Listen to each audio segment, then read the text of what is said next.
Dingbat here. So we got some Eagles stuff to talk about. Some more Eagles breaking news. Players had the day off. Front office is hard at work. And, you know, I have a video that's all prepared, a cigar video. I was going to put it out later today. I probably still will at some point. But I wanted to get this video in beforehand because there's some things going on that we need to talk about. The first thing is the Eagles signed tight end Alex Ellis, a 2016 undrafted free agent tight end. He basically is a guy who's not really known for his catching. I think he had like 3 receptions in his NFL career. He's more known for special teams and for blocking. Now, to sign him, the Eagles had to cut linebacker, 2019 undrafted free agent linebacker Joey Alfieri. I think he was from Stanford. They cut him to bring in Alex Ellis. Now, I understand why they want to bring in Alex Ellis. This makes actually a lot of sense to me because you got Ertz, Goddard, Joshua Perkins, and then Richard Rodgers. Well, here's the thing.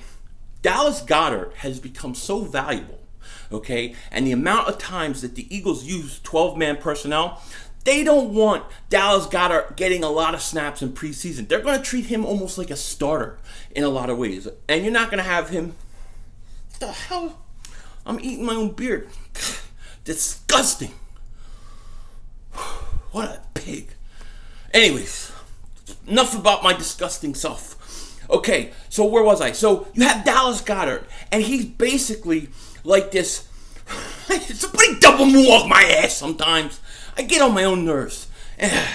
All right, so anyways, Dallas Goedert, he's almost like a starting tight end.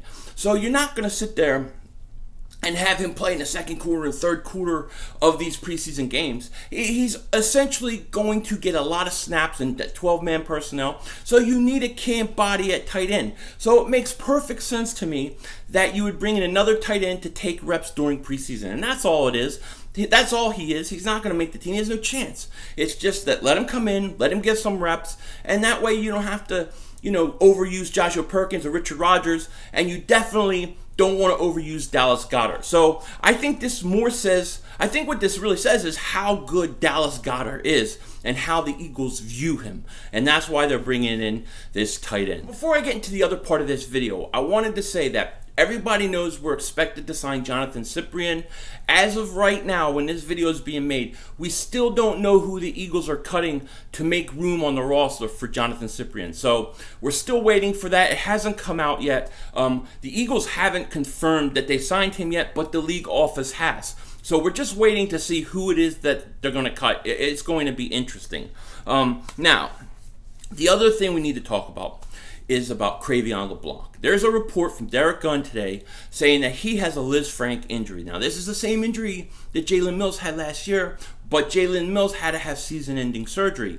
Cre'Veon LeBlanc's, his injury is not as bad. The Eagles don't think he'll need surgery, and they expect him or hope that they'll have him somewhere around mid to late September. So that's what they're hoping with his injury, but it's a little more worse than I guess we thought or we were told last Saturday. This is one of those injuries that can really last, a long time. The Lisfranc injuries you have to be kind of careful with. They're kind of tricky. And hopefully he'll come back in September, but don't be surprised if he would be out till sometime in November. It could go that long. So we just got to keep our eye on it, keep a watch, and hopefully he'll be okay. But now it makes sense why the Eagles brought in Orlando Scandrick and maybe why they're bringing Jonathan Cyprien. They're trying to get more defensive backs because you can never have too many defensive backs. But look, this isn't good news about Cre'Veon LeBlanc. Let's just hope that he's back in September. If we get him back in mid to late September, we'll be fine. We'll be fine. I mean, we'll be fine anyways. But, I really like Cre'Veon LeBlanc, and I'm hoping that this isn't one of those things that linger on because this is a tricky injury. So that's what's going on right now. I do have another video for later today. I had it done this morning, but then we had the Jonathan Cyprien signing, then we had this, so I'm just keep pushing that video back, and at some point, maybe tonight or tomorrow, I'll put it out. With that said, take care, talk to you later, and don't be a dingbat.